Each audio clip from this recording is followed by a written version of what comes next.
성도 여러분 안녕하십니까?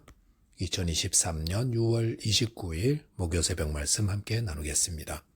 함께 나누실 하나님 말씀은 로마서 16장 1절에서 16절까지입니다.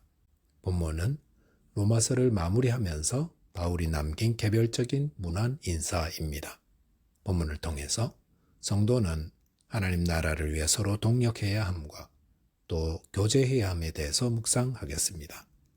첫째 묵상할 내용은 성도는 서로 동력해야 한다는 것입니다. 본문 1절 2절에 보시면 내가 갱그레아 교회 일꾼으로 있는 우리 자매 베베를 너희에게 추천하노니 너희는 주 안에서 성도들의 합당한 예절로 그를 영접하고 무엇이든지 그에게 소용되는 바를 도와줄지니 이는 그가 여러 사랑과 나의 보호자가 되었음이라 하였습니다. 로마서를 마치면서 바울은 자신의 사에게 도움을 주었던 여러 사람들을 소개합니다. 그 중에 가장 먼저 갱그레아 교회 일꾼으로 있는 베베라는 자매를 소개하는데 아마도 그 이유는 베베가 바울의 이 로마서 서신서를 로마 교회에 전달했기 때문이라 할 수 있습니다. 바울은 로마 교회가 이 베베에게 합당한 예절로 영접하고 무엇이든지 그에게 소용되는 바를 도와줄 것을 요청했습니다. 새로운 곳에 장기나 혹 단기로 머물 때 따르는 어려움을 바울만큼 잘 아는 사람이 어디 있겠습니까? 그럴 때에 누군가 영접해주고 또 그에게 필요한 바를 도와준다면 큰 도움이 되고 위로가 됩니다. 로마서 12장 13절에서는 성도들의 쓸 것을 공급하며 손대접하기를 힘쓰라 하였습니다. 이 베베에 대해 바울은 그가 여러 사랑과 바울의 보호자가 되었다고 했습니다. 이 보호자라는 단어는 로마 사회에서 외국인의 법적인 대표자라는 의미로 사용되고 유대 사회에서는 법률적 조력자 혹은 물질적 구원자라는 의미가 있습니다. 그러므로 이 베베는 바울이 고린도에서 사역할 때에 법적, 물질적 구원자가 되었던 자였음을 말해줍니다. 본문 3절에 보시면 너희는 그리스도 예수 안에서 나의 동역자들인 브리스가와 아굴라에게 문안하라 하였습니다. 베베를 추천한 후 바울이 소개한 사람은 브리스가와 아굴라였습니다. 이들에 대해 바울은 그리스도 예수 안에서 바울의 동역자들이라 하였습니다. 사도행전 18장에 보시면 이들은 로마 황제 글라우디오가 로마에서 유대인 추방령을 내렸을 때 고린도로 왔다가 바울을 만났고 바울과 함께 후에 에베소로 가서 그곳에 머물렀습니다. 아볼로라는 사역자도 이 부부의 복음을 듣고 유능한 설교자로 사역했습니다. 본문 4절에 보시면 그들은 내 목숨을 위하여 자기들의 목숨까지도 내놓았나니 나뿐 아니라 이방인의 모든 교회도 그들에게 감사하느니라 라고 하였습니다. 브리스가와 아굴라는 바울의 목숨을 위하여 자기들의 목숨까지도 내놓았다고 했습니다. 이것이 어떤 상황인지는 알 수 없지만 이들의 헌신적인 도움으로 바울이 계속해서 사역을 할 수 있었습니다. 그리고 이들의 선신과 섬김에 대한 소문은 이방인의 모든 교회에도 다 알려져서 모두 다 감사한다 라고 하였습니다. 본문 5절에 보시면 또 저희의 집에 있는 교회에도 문안하라 라고 한 것으로 볼 때에 이들은 로마로 돌아가서 자기 집을 예배처소로 내어놓고 헌신적으로 주님을 섬겼던 것입니다. 본문을 보면서 배우는 교훈은 바울이 그토록 위대한 사역을 할 수 있었던 것이 바울 혼자만의 힘이 아니라 베베나 브리스게와 아굴라 그리고 본문 이후에 소개되는 여러 사람들의 동력으로 가능했다는 것입니다. 그리고 그 결과는 복음이 땅끝까지 편만하게 퍼지고 수많은 교회가 세워지고 많은 영혼들을 구원할 수 있었다는 것입니다. 주님의 일은 혼자 하는 것이 아닙니다. 그리고 모든 사람이 주님이 내게 주신 은사를 따라서 동력할 때에 주님의 나라가 건강하게 세워집니다. 나는 어떤 일로 주님의 일에 동력할 수 있습니까? 저와 여러분이 주님께 받은 은사를 가지고 주님의 일에 동력하는 자 되시기 바라겠습니다. 둘째로 묵상할 내용은 성도는 교제해야 한다는 겁니다. 본문 5절 하반절부터 16절까지에 보시면 24사람의 이름들이 등장하고 있습니다. 이들 한 사람 한 사람 모두 주님의 나라의 확장을 위해 힘썼던 자들로 교회의 귀감이 되는 자들이었습니다.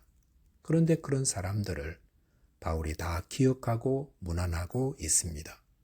이것은 주님의 나라를 위해 모두 제각각의 자리에서 헌신하는 자들의 수고를 우리도 이처럼 기억하고 문안하고 격려하는 것이 중요하다는 것을 말해줍니다.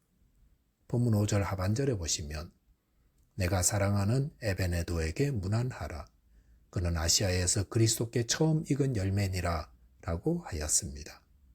에베네도는 아마도 바울이 에베소에서 전도할 때 얻은 첫 신자였을 것 같습니다.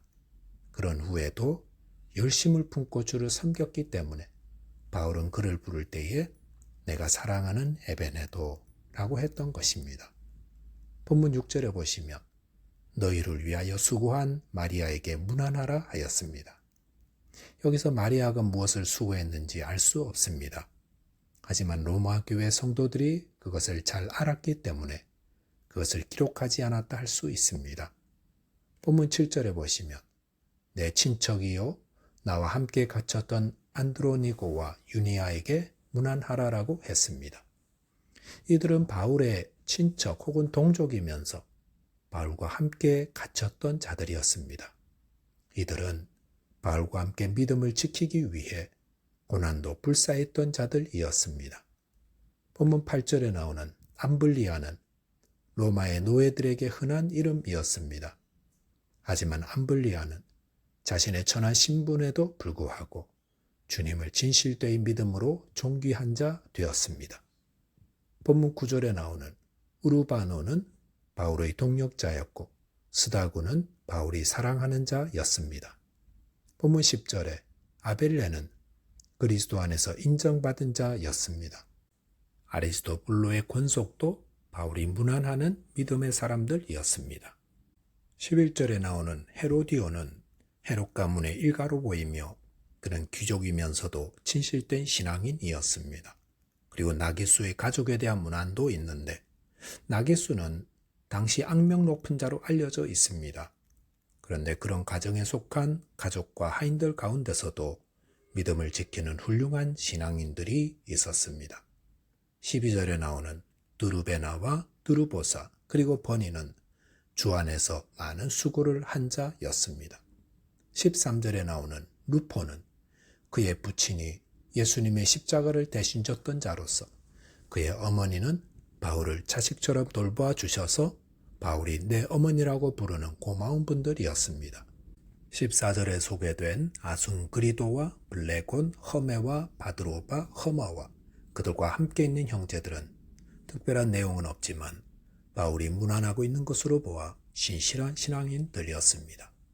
15절에 나오는 빌롤로고와 율리아, 네레아와 그의 자매 올름바와 그들과 함께 있는 자들도 바울이 기억하는 바 믿음을 지킨 자들이었습니다. 16절에 보시면 너희가 거룩하게 입맞춤으로 서로 문안하라. 그리스도의 모든 교회가 다 너희에게 문안하느니라라고 했습니다. 바울은 로마서를 마치면서 한 사람 한 사람의 이름을 부르며 문안 인사를 전하고 있습니다. 그런데 그 인사는 개별적 인사이면서도 또한 그리스도의 모든 교회의 인사라고 하였습니다. 이것은 우리 성도들은 믿음의 사람들과 서로 교제하며 인사를 나누어야 함을 말합니다. 그리스도를 믿고 섬기며 주의 나라를 위해 섬긴다는 이 한 가지 사실만으로 우리는 서로 문안 인사를 나누는 자 되어야 합니다. 또한 다른 사람의 열심과 헌신에 대해 인정해주고 격려해주는 자 되어야 하겠습니다. 믿음 생활은 혼자 하는 것이 아닙니다. 주님의 나라도 혼자 세우는 것이 아닙니다. 그러므로 저와 여러분이 서로 돌아보아 사랑과 선행을 격려하며 성도의 교제를 나누는 자 되시기 바라겠습니다. 기도하겠습니다. 하나님 아버지, 저에게 주신 은사를 따라 주님의 나라를 위해 헌신하게 하시되 함께 동역하는 여러 성도님들을 돌아보아 존귀하게 여기며 성도의 교제를 통해 섬기게 하여 주옵소서. 예수 그리스도 이름으로 기도하옵나이다. 아멘. 오늘도 믿음 안에서 승리하는 하루 되시기 바라겠습니다. 감사합니다.